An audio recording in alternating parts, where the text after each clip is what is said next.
नमस्कार दोस्तों, स्वागत है आप सभी का super coaching IAS by textbook में।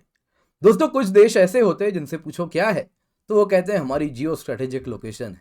आपको मालूम है हमारे आसपास भी एक ऐसा ही देश है और कुछ उसी रास्ते निकल चला है टर्की। वो भी अपनी इसी जियो स्ट्रेटेजिक लोकेशन से पूरे के पूरे ऑयल मार्केट में डिसरप्शन पहुंचाता हुआ दिख रहा है। जी हाँ दोस्तों, भारत जाने वाले जो ऑयल टैंकर्स हैं, और सिर्फ भारत ही नहीं, फॉर दैट मैटर कोरिया से लेके पनामा तक जितने दूर दूर ईस्ट भी वेस्ट भी हर जगह जाने वाले ऑयल टैंकर्स को टर्की ने रोक दिया है। और कहीं ना कहीं पूरे के पूरे ऑयल मार्केट में इसका डिसरप्शन हो सकता है। ब्लैक सी वाले इलाके में एक ट्रैफिक जैम होता हुआ दिख रहा है और टर्की कहीं ना कहीं इसके द्वारा वेस्टर्न कंट्रीज पर भी निशाना लगा रहा है। तो सिर्फ इंडिया नाखुश नहीं है, वेस्ट भी बहुत नाखुश है। तो क्या हुआ है और इसके क्या अंजाम हो सकते हैं और इसके पीछे की क्या मंशा है, आइए आज की क्लास में इसी पर चर्चा करते हैं। तो आप देख सकते हैं न्यूज में कवर किया जा रहा है, इंटरनेशनली भी नेशनली भी ट्रैफिक जैम हो गया है। समुद्र में इंडिया जाने वाले जो शिप्स हैं, उनको जो ऑयल कैरी कर रही हैं वो अटक चुकी हैं, वहीं पर फंसी हुई लग रही हैं। तो न्यूज में है दोस्तों टैंकर्स जो कि Kazakh crude oil, mostly Russian crude oil भी है बट मोस्टली आप देखें तो कजाक क्रूड ऑयल है, वो रशियन पोर्ट से इंटरनेशनल मार्केट की ओर रवाना हो रहे थे। उनको टर्किश वाटर्स में रोक दिया गया है। कहां पर रोका गया है तो आपको मैं बता देता हूं, बॉस्फोरस एंड डार्डनल स्ट्रेट। दोस्तों बड़ा इंपॉर्टेंट है क्योंकि टर्की कहीं ना कहीं इसी का फायदा उठाता है। आप देख सकते हैं ब्लैक सी को मेडिटेरेनियन सी के द्वारा दुनिया से जो कनेक्ट करता है वो यहां पर है टर्की के दो स्ट्रेट्स। तो दोस्तों ये है सी ऑफ मार्मरा। आइए उसी को जूम करके दिखाऊं। तो ये सी ऑफ मार्मरा है, यहाँ पे ब्लैक सी है, यहाँ पे एजियन सी है। एजियन सी दोस्तों ये वाला इलाका है और यहीं से ये जुड़ता है मेडिटेरेनियन सी से।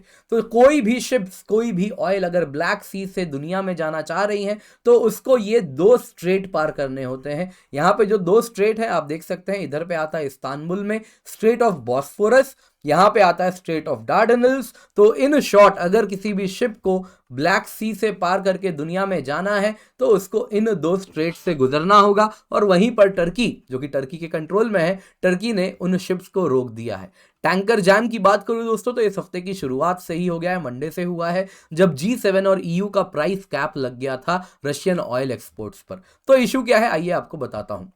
तो यूरोपियन यूनियन का सैंक्शन लगा हुआ है जिसके मुताबिक वो सारे टैंकर्स जो रशियन क्रूड ऑयल ला रहे हैं, यदि वो $60 पर बैरल से अधिक की कीमत में ऑयल खरीदे हैं तो उन शिपिंग कंपनीज जो कि वो टैंकर चला रही हैं, जो कि वो क्रूड ऑयल कैरी कर रही हैं, उन पे वेस्टर्न मेरीटाइम इंश्योरेंस उनको नहीं मिलेगा।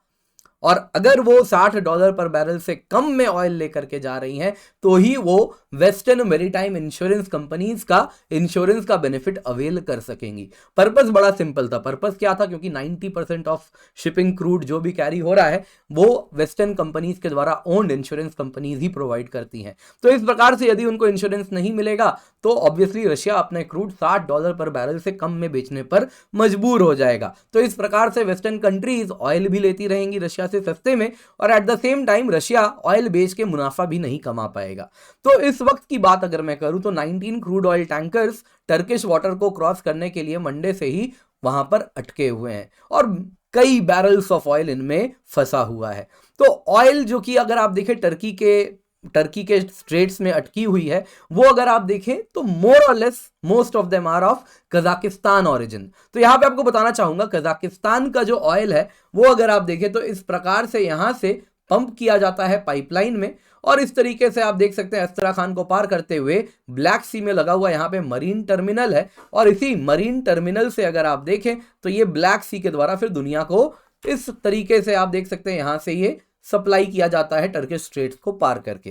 तो जो रशियन ऑयल पर सैंक्शन है वो कजाकिस्तान ऑयल पे नहीं लग रहा है। तो इस वजह से कजाकिस्तान जो पंप करके भले रशियन पोर्ट से एक्सपोर्ट कर रहा है लेकिन उस पे ये यूरोपियन G7 का जो सैंक्शन है वो नहीं लगेगा, तो वो $60 पर बैरल से ज्यादा कीमत पर बेच सकता है। लेकिन टर्की उसको भी रोक रहा है और मोर और लेस उस कजाक ऑयल पर ही मेनली टारगेट भी कर रहा है। तो अंकारा कैसे वेस्ट को टारगेट कर रहा है, कैसे इकोनॉमिक वॉर हो रही है, आइए आपको मैं समझाता हूं। तो अंकारा ने क्या किया है, वो सारे क्रूड टैंकर्स जो कि टर्किश स्ट्रेट्स, डार्डनल्स और बॉस्फोरस से गुजर रहे हैं, उन सभी पर अगर आप देखें तो उनको कहा है कि आप एक लेटर्स बताएं, दिखाएं हमें कौन सी प्रोटेक्शन एंड इंडेमनिटी प्रोवाइडर्स की लेटर हमको दिखाएं। और ये लेटर्स कौन इशू करती है? इनको कहते हैं protection and indemnity clubs. Basically एक क्लब क्या है? बेसिकली बहुत सारी कंपनीज है इस प्रकार से, जो कि मोर और लेस आप देखें तो वेस्टर्न कंपनीज है, यूके की कई कंपनीज हैं। इनमें वो क्या करती है, जितनी भी टैंकर्स ऑयल में जाती है उनको इंश्योरेंस प्रोवाइड करती है कि कोई भी ऑयल स्पिल हुआ, कोलिजन हुआ, नुकसान हुआ, किसी देश में ऑयल स्पिल की वजह से नुकसान हुआ, तो उसका जो खर्चा होगा वो ये कंपनी बियर कर लेगी। तो इस प्रकार के 13 म्यूचुअल इंश्योरर्स हैं जो कि इस प्रकार का इंश्योरेंस प्रोवाइड करते हैं, जो कि 90% ऑफ ग्लोबल शिपिंग को इस प्रकार का इंश्योरेंस देते हैं। उन्होंने कहा है साफ साफ कि जो टर्किश रिक्वेस्ट है ना इस वक्त जो दी जा रही है, ये बियॉन्ड जनरल इंफॉर्मेशन जो नॉर्मली रिक्वायर्ड होती है उससे ज्यादा की वो टर्की जबरदस्ती डिमांड कर रहा है। आज तक कभी वो डिमांड नहीं की गई है, अब वो डिमांड कर रहा है, और इतने शॉर्ट नोटिस में वो जो लेटर्स की जिसकी वो डिमांड कर रहा है वो इशू कर पाना मुश्किल है। एंड वहीं पर वो रशियन इंश्योरेंस कंपनी ने जो सिमिलर लेटर्स प्रोवाइड किए हैं इंडेमनिटी के, प्रोटेक्शन के, उनको टर्की ने एक्सेप्ट भी कर लिया है और सिर्फ वेस्टर्न इंश्योरेंस प्रोवाइडर्स को टर्की टारगेट कर रहा है और इस प्रकार से इकोनॉमिक वॉरफेयर चल रही है। वहीं पर ये बात यूएस एंड यूके भी समझ रहा है, क्योंकि आप देख सकते हैं इसमें कई कंपनीज आप देखेंगे जो कि यूके की हैं, वेस्ट ऑफ इंग्लैंड देख सकते हैं, वैसे ही आप देखेंगे UK P and I club, वैसे ही आप देखोगे ब्रिटानिया। इस प्रकार से अलग अलग कई यूके की कंपनीज हैं। इसके सिवा स्वीडिश क्लब है, अमेरिकन क्लब है, अलग अलग कंपनीज हैं जो कि इस प्रकार का इंश्योरेंस देती हैं, लेकिन 90% ऑफ शिप्स को इंश्योरेंस को यही कंट्रोल करती हैं। तो अब सवाल उठता है यहाँ पे इंडिया कैसे इंपैक्टेड हो रहा है। दोस्तों यहाँ पे आपको कहना चाहूंगा जो टैंकर्स वहां पे अटके हुए हैं ब्लैक सी में, वो दुनिया भर ट्रैवल कर रहे हैं, साउथ कोरिया से लेके इंडिया से लेके पनामा तक। और इंडिया की बात करें तो बहुत ज्यादा प्रभाव इंडिया पे नहीं हुआ है, क्योंकि most of the ships Europe जाने वाले हैं, क्योंकि यूरोप की मजबूरी है, उन्होंने रशियन ऑयल को तो बंद करवा दिया है, अब कजाक ऑयल पर निर्भर कर रहे हैं, टर्की उसे भी रोक रहा है, उसका भी वो फायदा उठाना चाह रहा है। भारत की बात करें तो भारत 1 मिलियन बैरल अटका हुआ है जो कि रशियन यूराल्स है, जो कि इंडिया आने वाला है, वो इस वक्त फंसा हुआ दिख रहा है। वहीं दोस्तों यूएस एंड यूके की बात करें, दोनों ने ही कंसर्न रेज कर दिया है, कहा है कि टर्की का जो अप्रोच है with respect to P and I, protection and indemnity, आपने देखा सारे क्लब्स वेस्टर्न ओन्ड हैं, तो ये जो कंपनीज हैं इनका बिजनेस को कहीं ना कहीं नुकसान पहुंचाया जा रहा है। तो यूके एंड यूएस दोनों ने कहा है कि हम नजर बना के रखे हैं और आने वाले दिनों में टर्की का ये जो अप्रोच है ये सही नहीं है, क्योंकि ये एनर्जी मार्केट को फर्दर कॉम्प्लिकेट कर सकता है, जो कि ऑलरेडी बहुत ज्यादा कॉम्प्लिकेशंस के थ्रू गुजर रही है। दोस्तों आज की क्लास पसंद आई होगी तो लाइक जरूर कीजिएगा। आप इस टेलीग्राम चैनल पर जुड़ सकते हैं जहां से आपको पीडीएफ मिल जाएगा। इसके सिवा आप मेरी डेली लाइव क्लासेस में जरूर जुड़े। बहुत जरूरी अनाउंसमेंट है, विंटर सेल आपको हम प्रोवाइड करें जिसमें 1 साल नहीं, आपको हम 1 साल 4 महीना की सब्सक्रिप्शन देते हैं केवल 23,999 में, जब आप कूपन कोड किंजल का इस्तेमाल करते हैं, KINJAL।